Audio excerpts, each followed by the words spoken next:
Hey guys, what's up? This is What the Tech, and this is Samsung's top-of-the-line S21 Ultra in all its phantom glory. So I've been using the S21 Ultra as my daily driver for quite some time now, and here are my thoughts on it, my full review. Let's check it out.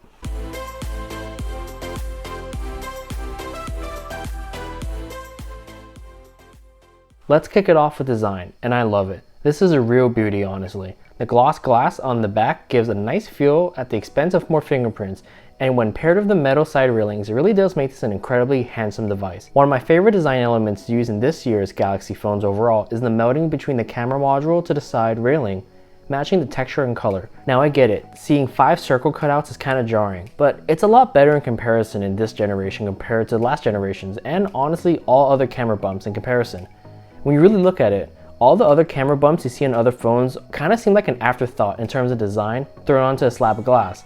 This one, it seems purposeful. The one thing I don't like about the design is that I wish they had more color for the Ultra series. I guess if you're an Ultra user, you don't really care about color variety, or at least that's what Samsung thinks. Now when we flip over to the front, we see a massive 6.8-inch display with a slight curve on the side, making the bezels just kind of fall away. It isn't as aggressive as Samsung has done in previous years, and it's definitely not as aggressive as some Chinese vendors are doing with their new generation of waterfall displays. But I think this is a nice middle point if we had to do a curve. Now personally, I prefer flat panel displays more, like on the cheaper S21 phones or the iPhone 12. But then again, a slight curve is kind of fine, especially if they're trying to differentiate the S21 Ultra between the S21. Now onto I/O and buttons. I fear this segment would just be a very quick blip in the future with the real possibility of seeing our first portless phone in less than a year or so. But right here we have just one USB-C port on the bottom, and we have volume and power buttons on the side, right hand if you're facing the display. The power button is a nice, easy reachable spot. Now Samsung this year has actually gotten rid of the micro SD slot, so there's no expandable memory. But I'm going to give them a slight pass here because the internal storage starting size is actually kind of large, and also you really think about it, upgrading your memory sizes at checkout online is pretty cheap now in comparison. So again, soft pass. Now what Samsung actually took away that pisses me off is with the loss of MST payments. That's the cool technology that Samsung implemented in order to make sure its Samsung Pay works with more terminals, even those that don't support NFC. The technology is pretty cool, but my guess is they probably ditched it. 1, because it saves money, and 2, NFC adoption in payment terminals have reached a good enough point here. Oh, and speaking of price cutting measures, you don't get a wall wart out of the box anymore. Samsung has cited environmental concerns, and it definitely isn't because Apple's getting away with getting more margin per product sold. Probably not. Now any device with this many cameras is begging to be tested, and that's what we definitely did here, with stellar highlights of the S21 Ultra camera system deserving great praise, as well as glaring critiques when necessary. First, let's just talk about how the images came out. Pretty much ever since Samsung started making smartphones, the images captured on their camera systems have leaned more on extra vibrancy and more saturation, as compared to the stuff we've seen on iPhones and then later on Pixel phones. Those tended to lean more on how it actually looked, looking more natural. Needless to say, if you did a blind sample of folks, and that's what I did, of course they're my friends, when I did a blind sample of it, most of them chose a Samsung picture more from the S21 Ultra because it looked better, and they'd be more willing to post it on social media because it's more vibrant, it has more colors, and it has more saturation, even if it wasn't close to true to life. Moreover, Samsung still overall beautifies things when it's not necessary, and it's actually an option you can turn off now in the settings. Before I actually turn it off, here's a great example of the beautifying effect going overboard on my In-N-Out sandwich.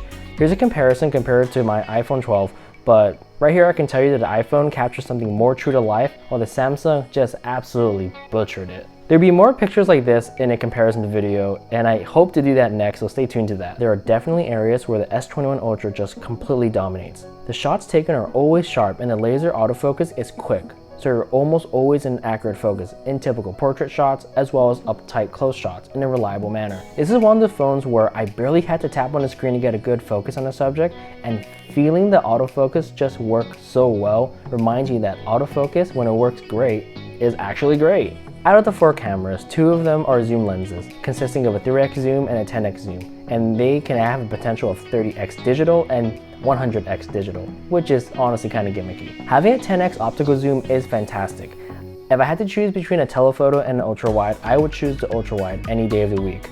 But when you get a top tier phone like the S21 Ultra, you are given options. And having a camera system that gives you all these options make you feel like you're not giving up anything at all. The 3x zoom is generally good, and the 10x is not going to get you any great pictures, but they're passable. Optical is always better than digital. Now I have some shots here of 30x and 100x zoom, and this phone is great for creepy people.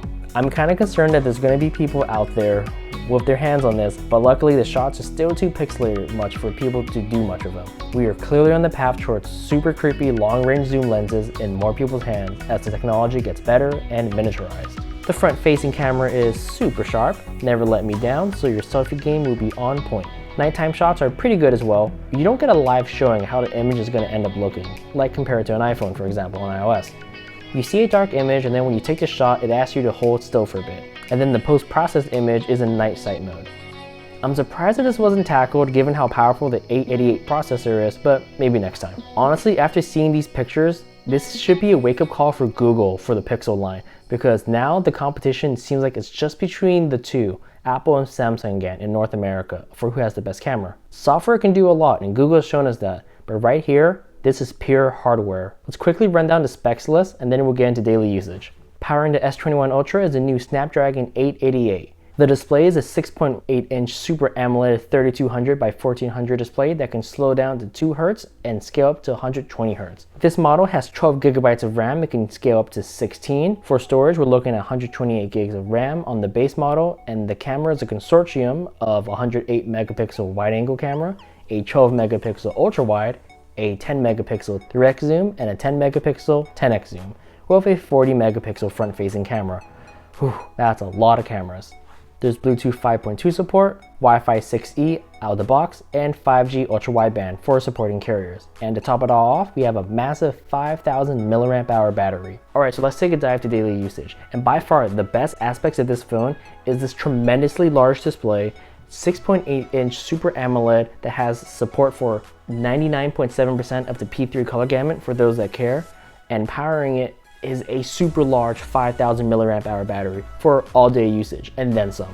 For that size, we're kind of veering close to tablet territory here, and sometimes that's what it felt like I was holding. But for watching and consuming media, it really was a treat to have everything I wanted in one phone. Navigating around was a silky smooth experience thanks to the 120Hz display, and performance was super awesome. Things were snappy and everything felt just right and dialed in. Apps launched immediately, and I had multiple applications that stayed open in the background overnight, ready to go for me yet again in the morning without needing to refresh. This wasn't just one or two, this was like almost all of them. I guess that's what 12 gigs of RAM can get you. That's more than some laptops at this point. The display, while amazing as it is actually set to run at a lower resolution than what the display is actually capable of. By default, out of the box, it's set to run at 2400 by 1080p, but you could change that in the settings to have it run at the full 3200 by 1440p. Having used both, just stick to 1080 out of the box. With normal viewing distance, you really can't tell the difference anyways. Now, given the size of the phone, actually using it in the hand for, around the house or when I'm going out responsibly, of course, it was kind of cumbersome at first, but once you mess around with the UI and get things dialed into how you like it, with Android being as customizable as it is, I barely found myself actually needing to use two hands for this phone for most of the time. Because it's more tall as opposed to wide, my thumb could easily go across to grab whatever apps I needed, and you put your apps near the bottom, and one UI plays nicely to make sure you really only need one hand. I only found myself actually needing to use two hands on this phone is when I'm taking pictures. But for all other things, it was perfectly fine. This is a still great one-handed phone. And for example, I use Firefox, right? So when I open up Firefox, right here, I have my tab thingy, my URL stuff, right here in the bottom, so I can select it with one hand. Clearly, if it was up here, no way I'm reaching it. It's not possible. See? Little thumb. Of course, as you know by now, I prefer taller displays as opposed to wide because even though wide would be better for consuming content, taller is better for me because I read a lot of news, and when I'm waiting for something, I find myself reading an article I have queued up in the background somewhere. Also, if you get lost in that social media pit, that time when you're laying in bed at night before you go to sleep and you're just checking everything, having a taller display is better for you. You get more content per square inch. Oh, and the camera cutout here is probably the least obtrusive design element that a modern phone can have. And I dig it more than having a notch, but I really personally cannot wait until we can say goodbye to notches and bullet holes here. Calling a bullet hole is kind of mean. The larger pill one from a few years ago, that was a bullet hole. This is, it's not as obtrusive, but I'd like it if there was nothing. I think I'd be fine with a slightly bigger top bezel if it can fit a proper camera module up there and speakers, but hey, this is what the market wants. Oh, and how could I forget? With a phone this large, you really should be using multitasking more often in order to use up the entirety of your display. Whenever I used 2 apps at the same time, they both ran really well and they were just as snappy, so they were both getting the 120 Hz treatment. I found myself really enjoying that shortcut drawer on the side, and although not every app is supported, most apps I do use are supported. I tend to actually have a YouTube video playing on the very top, and I read an article on Firefox on the bottom. Some areas that weren't too great for me is that I like having as close to the Android stock experience as possible, and One UI is kind of okay in that regard, but there were some applications where I had to stick with Samsung here. So if you notice, I actually had the Samsung Gallery app. I wanted to use Google Photos, but still to this day, I had issue playing back video as well as blowing up large image files because it would either just wouldn't work or it would crash the Photos app. I made sure I had the proper version of everything, but for whatever reason, the Samsung one worked all the time, so I just stuck with that. Also, another thing I really hate about One UI is that I am getting ads for the Samsung Galaxy Store, and when I disable them, I still get ads in the morning. Please stop that. It's beneath me. All right, so let's talk about the fingerprint reader now, and I have really good news about this. This is good. The fingerprint reader saw big improvements this year compared to last. It's not yet at the level compared to those that are not under display, but I'd have to say it worked flawlessly around 9 out of 10 times. Every so often I would miss that area where it actuates the fingerprint reading because, well, it's not a button, it's on the screen. But it is 1.7 times larger compared to the S20. So honestly, if you can kind of get it down to muscle memory, you can get it right almost every time. I got it after just 1 or 2 days of usage, and I would always get the finger in the right area. But the issue is, because it's under display, dirty or wet fingers are a lot more sensitive to the sensor technology. And once you get a bad reading a few times, you're gonna have to put in your PIN code. But when it does work, it does feel really futuristic. And eventually we'll get to the point where a larger bottom area will authenticate your entire finger. And 5G was 5G. If you have ultra wideband 5G, presumably you have to go out to find it, and it depends varying on which city you live in. I'd have to say that presumably because I don't have ultra wideband, but I do have a carrier, T-Mobile, that has mid-range 5G, and it's still plenty fast with the same latency advantages. Personally, I think LTE is still fast enough, but we definitely should not stop advancement in technology just because something is good enough. But the great thing I can report back to you guys is, while using 5G, or by using mid-range 5G, the battery did not suffer as much in comparison to using an iPhone 12, because the big battery here means that all-day battery life is actually all-day battery life. Your battery won't die just because your phone wants to tap to 5G radio frequencies. Oh, and speaking of battery life, let's talk about battery life. It was excellent. I really mean it. When I was pushing this phone hard, I usually ended around 40% battery at the end of the night, and for regular usage, when I wasn't benchmarking or trying to see what it could really handle, this could easily be a 2-day phone for the vast majority of people out there. You can most likely attribute this long battery life thanks to, well, 1, obviously the large battery, and 2, the very efficient OLED display that Samsung's using in this. This is a new type of OLED display that Samsung's pioneering here that's more efficient at peak brightness, and when combined with the ability to scale between low refresh rate and high refresh rate, you get a really potent, efficient combo here. You get efficiency plus displacement, which is a great thing to have all in all. Audio quality was good, okay. It could get loud, and when you get to the point where it starts distorting, you really aren't comfortably listening anymore. You're really at that point of volume when you just need to hear something because you're doing loud chores, such as vacuuming or doing dishes. Although this phone does have stereo speaker support, this side is noticeably louder past the midpoint because, well, the speakers here is just this very thin ribbon up here, and this is just much more powerful than this. There's no way getting around it. So there you have it. This is a very great, solid device, and honestly, it better be for that money.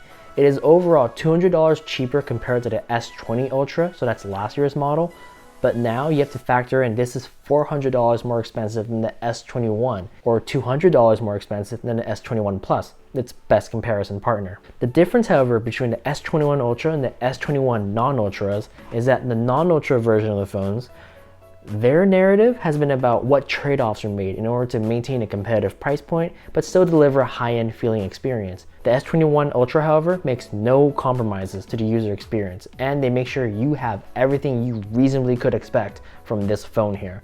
And there really was nothing I wish I could have more from this device. Well, I want more, and I know I shouldn't.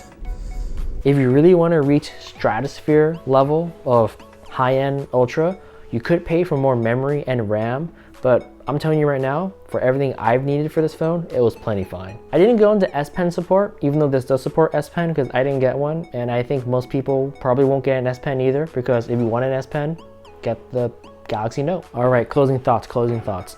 If you're the kind of person considering the S21 Ultra, you're probably not an iPhone user because those types don't tend to intermingle in the same category. There's more stiffer competition in the Android phone ecosystem, you already know that.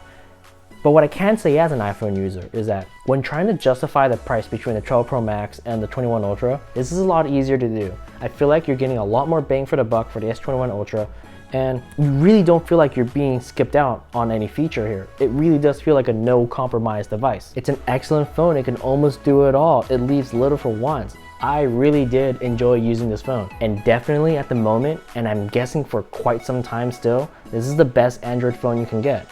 And I don't see anything else in the market coming to overthrow it. And if it does, it's gonna be pretty close. This will be the benchmark that high ends will be compared to. And you know what? I think it can take it. Anyways, thanks for watching What the Tech, guys. I'll see you in the next one. Peace.